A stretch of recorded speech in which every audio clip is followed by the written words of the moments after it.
Good morning, everybody. My name is Yon Gustavsson. I'm coming from North Cape in Finnmark. I'm a writer and journalist, but my first education was as a teacher. Today we are talking about salmon farming as a threat to nature and future, and I'm glad to be together with you at this Finno-Ugric World Congress. Edwin Dagsvold travels to Hammerfest one autumn day in 2014 to tell about how fishermen in Western Finnmark experience the encounter with the salmon industry. Fish farming is destroying the seabed and provides an empty sea for us small vessel fishermen, said Dagsvold. Throughout his life, Dagsvold has practiced small vessel fishing on Sæland. The fisherman is desperate about the prospects for those who will take over as fishermen, develop knowledge, create a sustainable future, and live with a decent economy. Local fishermen along the entire Norwegian coast experience the same as Dagsvold. The wild fish disappear, the seabed is destroyed by spill and excrements, and harmful gas is formed. Dagsvold must now travel by water 3 to 4 hours from home and out to the sea to survive financially. Life has become more dangerous, the economy tighter, and the future uncertain. At June the 4th, Dagsvold confirms that the severe situation is still present.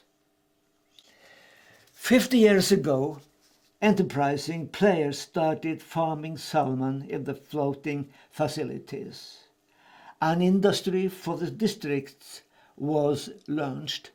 The Norwegian coast was considered a gift from God. The number of fish farms accelerated. From 1980 to 1990, the number increased from 10 to 150 in the two northernmost counties. Some discovered that there was big money inside. In the 5th volume of Norway's Fisheries and Coastal History, we can study the development. In the 1970s, it was said that fish farm facilities should serve as a support industry along the coast. Production of salmon and sea trout was modest. In 1980, production was 8,000 tons, but then increased rapidly to 151,000 tons in 1990. Increased production generated sky-high revenues. Investors smelled good times. The number of lobbyists increased, and politicians came under pressure. A game of power is developed. Agents and advertisers fight together. It is important to convince politicians of the potential, but also be ready to face criticism. Norway has become a rich country, not least due to petroleum revenues. Now a new gold-edged industry is in sight, and from 2000 onwards it develops with strong production and tremendous income. In 2020, Norway produced 36 million meals per day. Norway will now contribute to ensuring the global population's need for food. But will the poor be able to buy the salmon? Salmon production increased from 175,000 tons in 1993 to 960,000 tons in 2009 and 1.1 million tons in 2020, with a turnover of 72 billion Norwegian crowns. People along the coast believed that the first decades that they could take part in the riches. It was played on that the sea was chilly, clear and clean, and assured that pollution would not present a problem. Eventually, many realized that they had been led astray. Company with addresses far from the coastal communities gained ownership of the facilities. Foreign interests came in and took control. Farming had become a feverish industry and now took a chance on behalf of nature. Some players ran a speculative game and sold out with huge profits. Example, Norwegian Cermaq was sold to Japanese Mitsubishi, the well-known car company, in 2014. Norwegian 8.88 billion crowns was put on the table. Did anybody ask if the Tokyo company would be interested in protecting the fjords in northern Norway from damage? Foreign capital sees Norway as a land of freedom. Government and private individuals are willing to sell everything from the seabed to the mountain peaks. Distributed over about 700 facilities, there are close to 4,000 salmon cages along the coast. It is claimed that the volume in each cage, only 2.5% is salmon, and that it's having a great time. Veterinarian Bergljot Børresen claims in her book Fiskenes ukjente liv, The Unknown Life of the Fish, that fish is closely related to us humans and that it is able to feel pain, curiosity, anxiety, and joy. Lice infestations is a growing problem, and the infectious viral disease ISA, infectious salmon anemia, is spreading at a dangerous rate. Marine biological feed is in short supply, and therefore Norway must import soy. Feed from fish meal and fish oil is increasingly being replaced by plant-based raw materials, soy and rapeseed oil.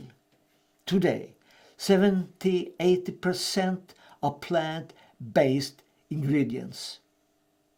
Some of this comes from the Amazon, where the local ethnic groups experience the same as in Norway. They get to see little of the adventurous riches that go into the bank accounts of the investors. Instead, they lose the land and security that the great forest could give them. No later than May 28th, we hear on the radio that the Amazon forest, which until now have absorbed CO2 and helped save the globe, are in danger. Norway has thus become a major player in global food imperialism. In addition to soy, Norway also imports anchovies caught on industrial vessels. But it is far from the forests and coasts on Latin America to the fjords of Troms and Finnmark. On one thing is similar, though. Minorities live here in Norway: Norwegian Finns, Kvens, and Sami. The increasing number of salmon cages leads to large discharges of excrements, spill, and wasted feed. A risk report from the Institute of Marine Research 2019 estimates that the emission from each salmon locality are approximately 1,000 tons per year. In addition, one points to harmful materials such copper, cadmium, DDT, PCB and plastic. Micro and nanoplastics enter the salmon meat during feeding. In a total, 500 million kilos of excrements and sludge are discharged per year from Norwegian facilities. The economic development has led to Norway's having several dozen salmon players with assets over 1 billion kroner. In the ranking of the country's 400 richest, number 16 is from northern Norway. The owner of Norway has increased his fortune from 3.4 to 12 billion kroners in 5 years. The wealth is built on free access to the sea areas along the coast. In November 2019, a government-appointed committee proposed a ground rent tax of Norwegian 7 billion kroners. Why? We have a good experience with such a tax from the petroleum and power station, the proposal said. The presentation was met by strong opposition in various channels. When the proposal came up in the Storting, the Norwegian parliament, it was voted down. The Norway's owner thus has a fortune that is almost twice as large. The ground rent tax was to ensure that the farming municipalities received some of the giant income. Now they are left with small change and few jobs. The aquaculture fund of 2015 goes to municipalities and county municipalities that open up new locations. Amount 2021, 1 billion Norwegian kroners. The fund is thus pressuring several municipalities to open sites for fish farms. Local fishermen have had to give up their jobs. We lack an overview that shows the damage to the marine environment. But fishermen and coastal residents have long seen the danger, as Dagsvoll is an example of. The biggest bill will be carried by future generations, but will they be able to forgive us who were unable to stop the destruction? Multinational companies have created plenty of examples of indigenous peoples being deprived or having their livelihoods reduced. In peace and conflict research, this is referred to as structural violence. In 2006, a solution was proposed that secured the coastal population in Finnmark to rights to fish. The reports, The Right to Fish in the Sea of Finnmark, concluded that coastal fishermen, regardless of ethnicity, had the first right to use the sea. The population had high expectations for very thorough work. But in the hour of the decision, the work was put off. One of those who were disappointed with the decision was the leader of the work on the report, Professor Karsten Smith. The controversy of Norwegian aquaculture is unlikely to subside in the years to come. In 2010, for example, the Director of Nature Management proposed that the Norwegian aquaculture industry should be cut in half in consideration for the environment and the wild salmon that swim towards the rivers. But it did not take long before the head of research at the Institute of Marine Research replied that production could be increased tenfold if conditions were right.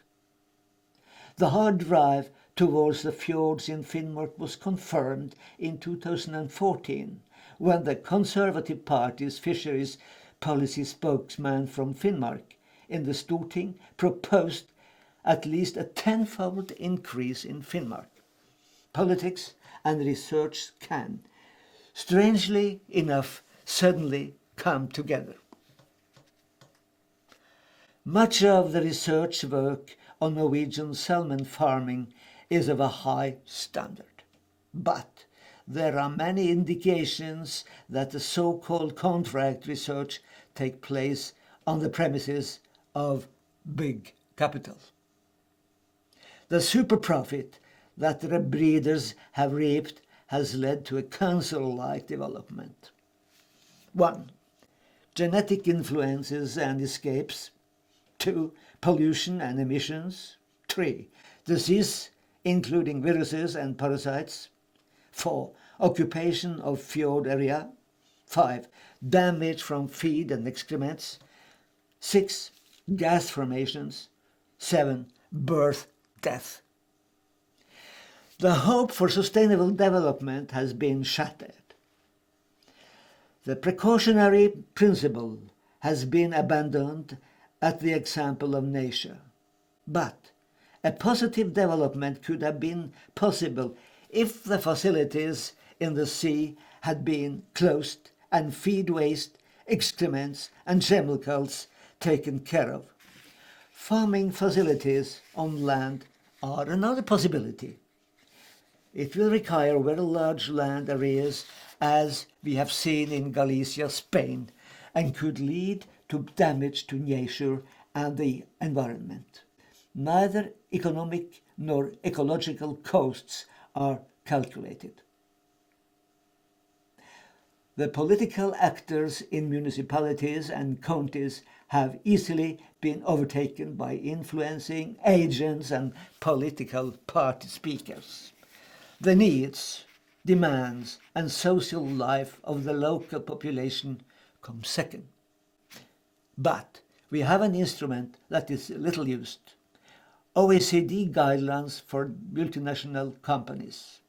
The countries that adhere to the guidelines commit themselves to implementing principles and standards for responsible businesses in accordance with the applicable laws and internationally recognized standards.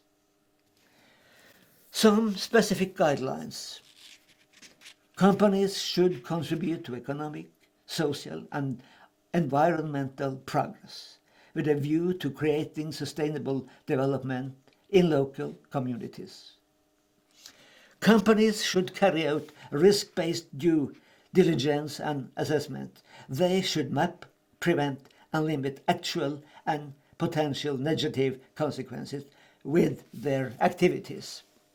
Companies should ensure that they publish accurate information on all matters relating to their business, structure, financial situation, results, ownership and management with a reasonable time. Information should be adapted to the requirement for confidentiality in business activities, competition, considerations and other matters. There are great expectations internationally for what the sea can mean for the future. In the OECD report, The Ocean Economy in 2050, one believes in a six-fold increase in food production in Norway by 2050. But this is assumed that the current environmental and disease challenges are solved and a predictable regulatory regime. Could these hopes have led to the Norwegian Prime Minister Erna Solberg being appointed the UN's High Patron of the Marine Decade, Alliance to the UN Decade of Marine Research in the new year? Opinion is growing. Reports of destroyed seas are pouring in, and fears of ruined future are very real. Many view Norway with concern. So far, the Norwegian state has not been able to control developments in aquaculture. The penultimate answer is therefore measures no. The last answer, the power of the people. And to all of you, I thank you very much for listening, and I look forward to see the result and hear from you later. Bye bye.